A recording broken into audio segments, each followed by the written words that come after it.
What's up, guys? This is Ironhide X making another video. It's been a long time since I've made a video. Just today in game, actually, someone was asking me when I was going to put out another one, though, so I decided to go ahead and do one. What I wanted to make a video about today is about this tank, the 113. I own most of the tier 10s in the game. I think I've got like 24 of them. Including like the Clan War reward tanks, 907 and the VK. And anyway, out of all of my tier 10s, though, I enjoy every single one of them, even like the Moss. I like this one even. The only tier 10 that I'm kind of iffy about is the 113. And so today I'm going to do a review of why and go over its faults and its pros and whatnot. So the 113, it's a tier 10 Chinese heavy tank.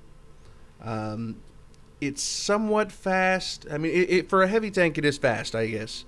And it does have a fairly decent gun, and it's got fairly decent DPM.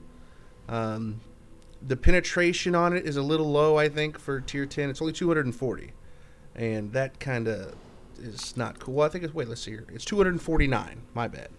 And then it's got a 340 pin gold round, heat round, which, you know, that's whatever. But the reason why I don't really like the 113 that much is because of its frontal plate. Now, this thing, it's a heavy tank, so it is fast, but it's not fast enough to purely rely on mobility. So it does have to rely on armor. The problem with that is its armor's not very good. Now, on paper, it's 120 degrees on the front plate here, the slope. It's 120 degrees. And it's sloped, I think, at 68 degrees, which is only 2 degrees from auto bounce. So if you can get this thing where you just have a 2-degree incline on whatever's shooting at you, they'll automatically bounce no matter what's shooting at you in the game. They're going to bounce off. So on paper, this armor looks really good. And you know, some people do really great in this tank, and I do above average in it. I mean, I do all right in it. See, my average damage in this is, let's see here.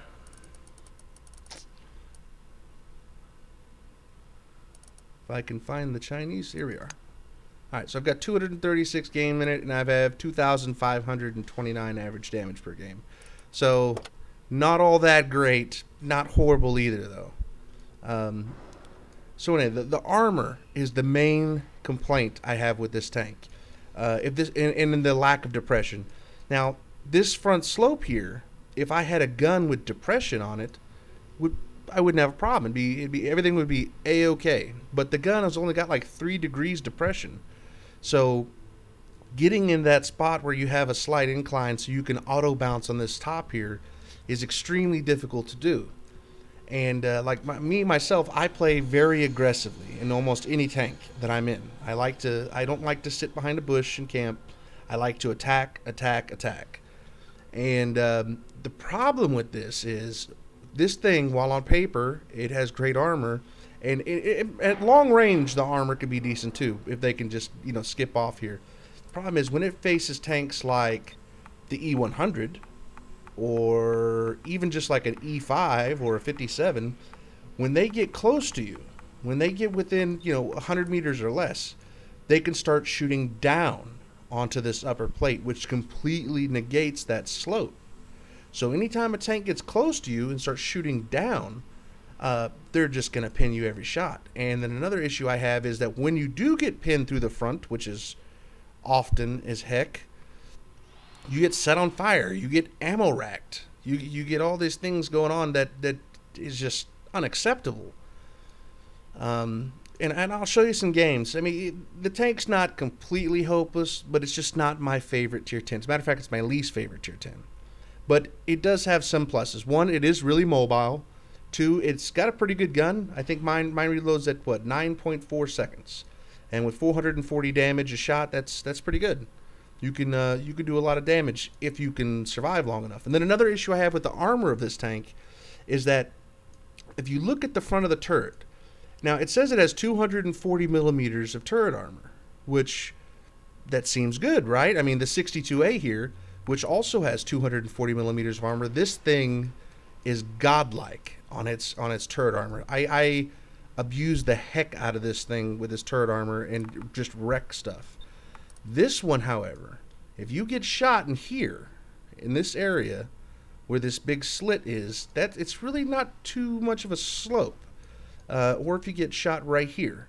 So people can actually just shoot you right in here, and they'll pin your turret, because 240 millimeters armor, while it is thick, it's not going to stop tier 10 rounds unless it's got a slope on it. Like the 62A turret's got a nice curve. No matter where you shoot it, it's going to be a curved armor spot. This thing, not so much. And you also got these more prominent hatches. Would make it easier to penetrate in the turret. So that's my complaints with this tank is the armor, and then the lower plate is absolute paper. Any tank you face in this can penetrate your lower plate. I mean, even little scouts you wouldn't think would be able to, they can penetrate your lower plate.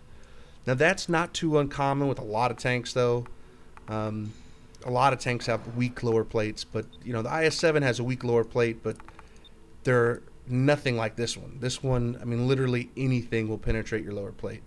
An IS-7, if you go up and you face hug another tank, they're going to have a difficult time penetrating you. When they shoot down, because of this pike nose, it's sloped on the sides, and they're going to bounce off.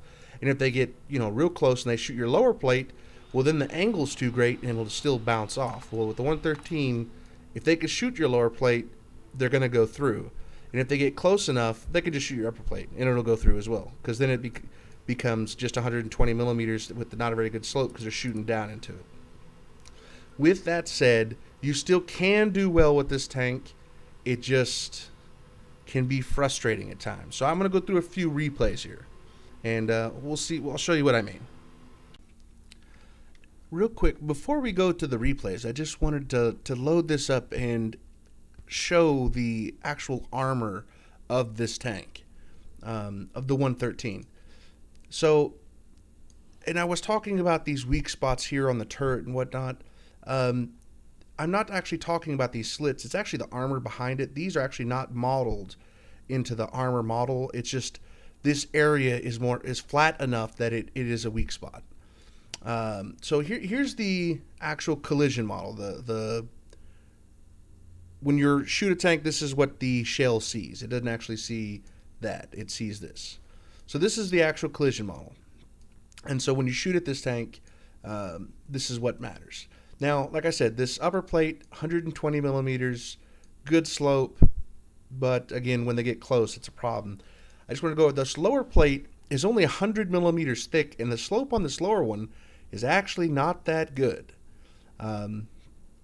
And I just wanted to show everybody exactly the armor layout of this tank.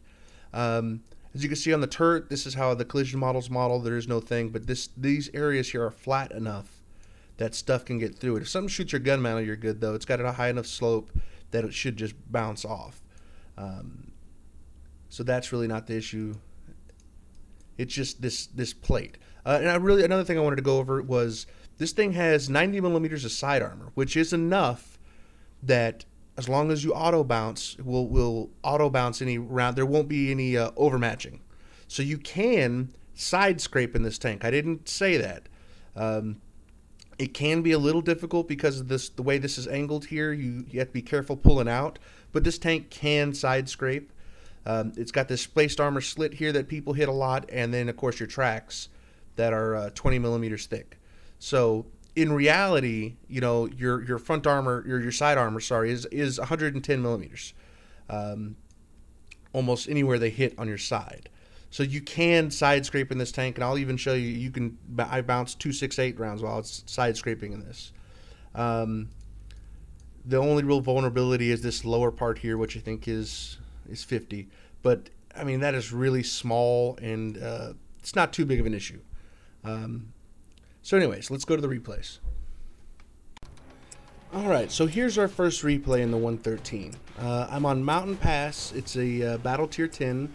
So there's tiers 8, 9, and 10, along with some light tanks, and a tier 6 VK 7601H for some reason. in my 113. I tell my team right off the bat, I want to push Ice Road fast and hard. I'm hoping the 50B will come with me and back me up. And shout out to C. Magred, because he did a great job of doing that. If I pronounced your name wrong, sorry, but kudos to you for backing me up and doing a great job. Excuse me. So I want to get down here as quickly as I can. I know in my 113 I'm quicker than any of their heavy tanks. So I'm going to try to use this thing's speed to get down there very, very quickly. I want to get down there before the enemy medium tanks can set up on this ridge that's right here and shoot me. And the 113 is quick enough to get into these spots like that. So, you know, that's why I play this really aggressively, more so than other heavy tanks perhaps, just because this is one of the benefits is the speed. So you can moved around pretty quick. So I want to get down here as quickly as I can, and normally I wouldn't rely on people in pub matches too much, but this 50B, he's right on me, and I see that he's a decent player, so I'm going to roll with him. Or he's going to roll with me. Now, what I want to do is take as many hits for him as I can in the 113. Now, this is definitely not a damage-soaking tank, but more so than the 50B. So I see a Conqueror Tier 9 heavy tank, and I think I could take him. I'm in a 113 Tier 10, I could take him. Then I come around this corner, and there's a few more tanks than I anticipated. But they're only Tier 8s and a Tier 6. So I'm trying to use the slope of this hill to hide my lower plate as best I can while putting shots into these guys. And there's that Bat Chat already laying into me. So as long as they're shooting at me, though, and bouncing, hey, it's all good, right? As long as they're not shooting at the 50B. So I get behind this wreck here, so to make myself a harder target. So the only thing the Tiger can shoot at, and it blocks me from that already hitting me as well. So they're shooting at me. You can see the Conqueror there, he just pinned my turret, the top hatch of my turret. So I was telling you about this thing's turret being decent but not great. So the Conqueror's down. That's pretty much their last shebang here.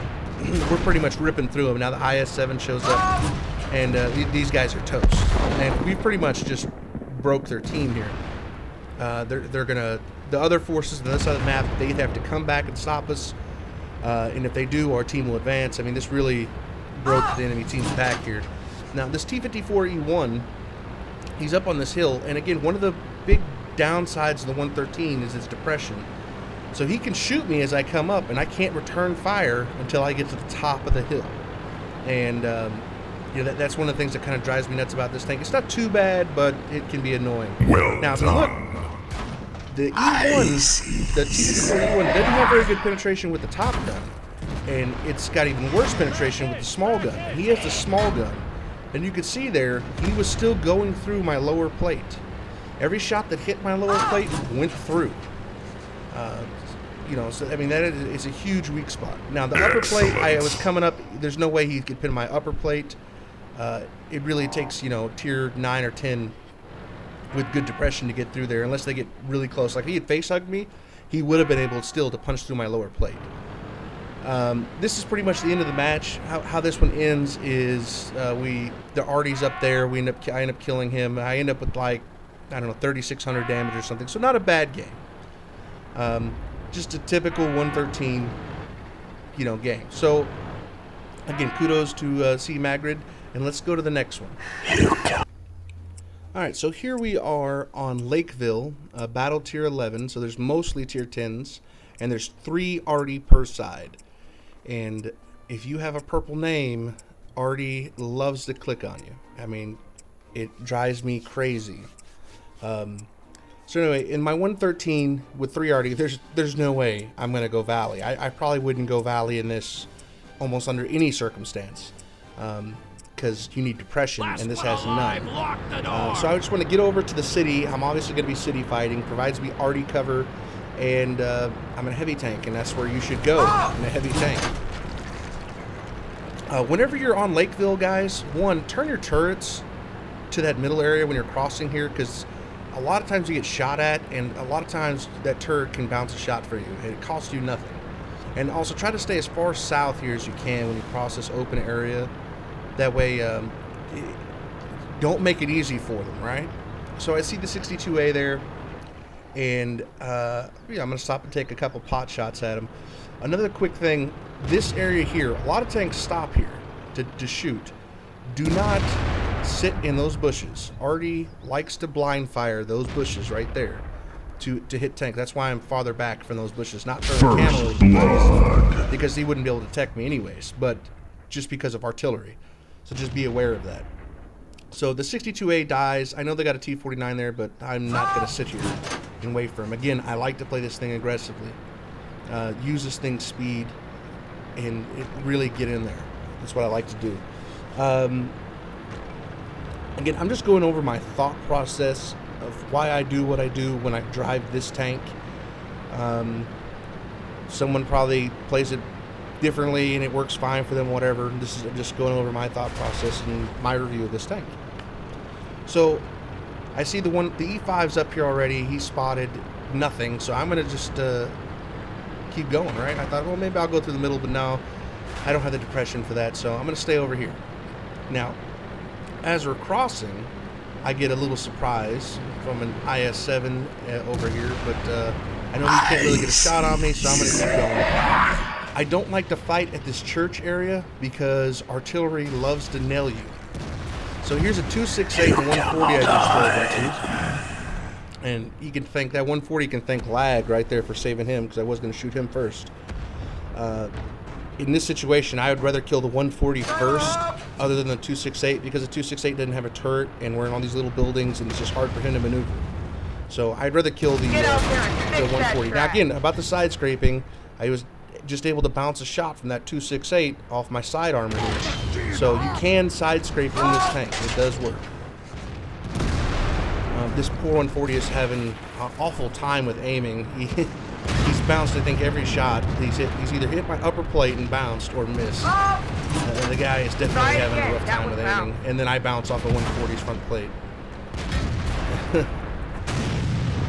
Again, the whole time while this is going on, I'm either keeping an eye on my mini-map to see where other tanks are at, and also that 268 so he didn't get on my flank. No way it was This 57. Now, also while this is going on, I'm counting his shots. You know, so I know he's empty. So I'm gonna go for him and just keep pumping rounds into him because I know he doesn't have a shot. And again, staying careful not to go too far out, because I know they have TDs that like to sit back at C4 area.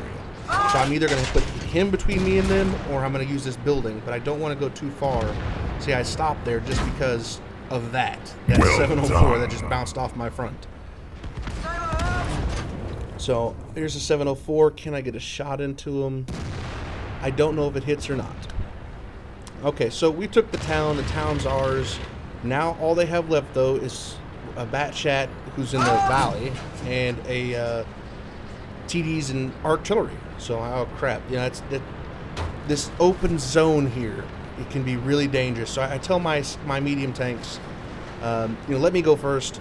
I've got hit points still, and I have better armor than they do at least, and I'll go forward and I'll try to light these guys, which is normally opposite of how it should work, but you know, they have high DPM guns I wanted to keep alive. I don't recommend trying to rely on pubs like that, because it normally doesn't work out. But there's a E4 183. Again, one of the downsides of this tank, no depression. I do have just enough here to hit that E4 down. One of the tricks, and there's already 11666 hit on me. Yeah, go figure. One of the tricks, you can use the terrain. See, there's like a slight left slope here where I can get my gun, even though I have no depression, you can get your gun low enough that you can still make it work. So the depression thing sucks, but you can still work around it if you use the terrain. You cannot hide. And the freaking 183, he didn't penetrate me. He shot me with HE round, you know, that goddamn hedge that it shoots. So, and I was so low on hit points that it didn't matter if he pinned me or not, and he knew that. So again, that's just how I play the 113. I ended up with this match. I don't have the after battle action report, but I know I ended up with like 3,400 damage because I did a couple blind shots that hit. And so, not bad, not great, but it was a win. you know, and that's what matters. So let's take a look at another one. All right, so here we are on Himmelsdorf. Can be an interesting map sometimes. Not my favorite map with this tank, but hey, we'll see if we can make it work. They have a Moss, E5, 57. All three of those tanks, if they get close to me, will shoot through my upper plate like it was not even there, because they can shoot down, because this tank is so short and the angles. Give them hell, boys! So I do know, based on their heavy tanks, though, that I can get to the top of that hill before they do that. So that's where I'm going to hit. I'm going to go to the top of the hill on the 113, mainly just because I can get there quickly and more quickly than enemy tanks. And one big downside, though, guys, if you choose to go on the hill with the 113, is it can be a depression fight sometimes, and this thing has no depression. So you got to be real careful with that. And also, there's 4 enemy arties in this game, and I promise you they're going to be aiming at this hill. So be really very aware of that. Artie loves to see it there at K1. Yeah, they're one of the only places they can shoot is the hill. So they're either going to shoot down the 123, maybe Foxtrot 4 or area in there, maybe. But the hill is like their best target. Trust, I play Artie. They'll love to shoot the hill, so be real careful with that. First blood. So if this bucket of bolts will get up this hill, we'll get some fighting going on. Now the enemy team does some real weird things here. The Moss pushing into the open there. I mean, that's a viable tactic, and you can make it work. Just I wouldn't push right there, especially by yourself. So I see him there. Now I'm aware that this, where I'm at right now, is an already dead zone. But I want to get a shot on this Moss. And he's angled towards me. I try to shoot that front. No, it didn't happen. Not with the Moss. I switched to Gold Dig, and I'm going to put another shot into him. And then I'm like, yeah, you know what, Artie, I know, I can just feel them aiming at me. They just love clicking a purple. So I'm like, yeah, I'm going to move over here. And coming over here, I see a 5120, okay, a 57, and an E75. The E75 actually did a great job here. You cannot The other two, not so much. Now, I wanted to point out one thing, what I do here with the 113 that you can't do with the other tanks. I'm going to pull up here in the open, and the reason why is because that magical area I was telling you about, if you can get just a 2-degree incline with an auto bounce, well, this is one of those situations where they can, as long as they can't shoot my lower plate like that E75 is doing, they really can't hurt me. Now the E75, I know he has a small gun because he's shooting so dang quick. But he's the last one on my priorities to kill. My main guy I want to get it down is the 57, the 5120, and he's the last one. So unfortunately, the 57 never shot at me when I was up there. But if he would have bounced because he couldn't get my lower plate. So I move over here. I can hide my lower plate, and I'm still at a slight inclination to him, so he should bounce. Unfortunately, my aim there was awful, and I bounced on him. Then I see this E-Hundy go forward, and again, guys, if you see this, don't just sit there. Move in. Now, this E75 had a hard-on for me or something because, you know, he just thought he could pin me, and because he had a small gun. So I guess that's why. But it didn't work out for him. No matter what he did there, he was screwed though. Why there's an E100 on the hill? Who knows? That's World of Tanks for you. So anyway, this was my thought processes of how I play the 113, my bitches and complaints of the 113, and what I do like about the tank. Again, it's not necessarily a bad tank, it's just not my favorite tier 10. It's my least favorite tier 10, actually. I didn't see a lot of 113 things on YouTube, so that's why I'm putting this up here. Just to give people my review on it, what I think about it. I think if they were to buff this tank by increasing its frontal armor thickness, which I doubt they'll ever do because historical accuracy, right? I mean, never mind the waffle, but God forbid. Or just give it a couple more degrees of gun depression, that'd be great. or increase its, do something. I mean, come on, you know. So yeah, people can do well in this tank, but I see people doing really not as well in this tank more often than doing really well. Again, here's the side armor I was telling you about. The 183 just shot me with a Hesh round. He shot me in the side. And the whole thing on this thing's side is not bad. So if you're in a 183, don't shoot these things in the side. You'll almost never penetrate. I see you. And anyways, that's my review of 113. Post comments if you want to see anything else. I'm going to try to do some more videos. Anyway, I'll catch you next time.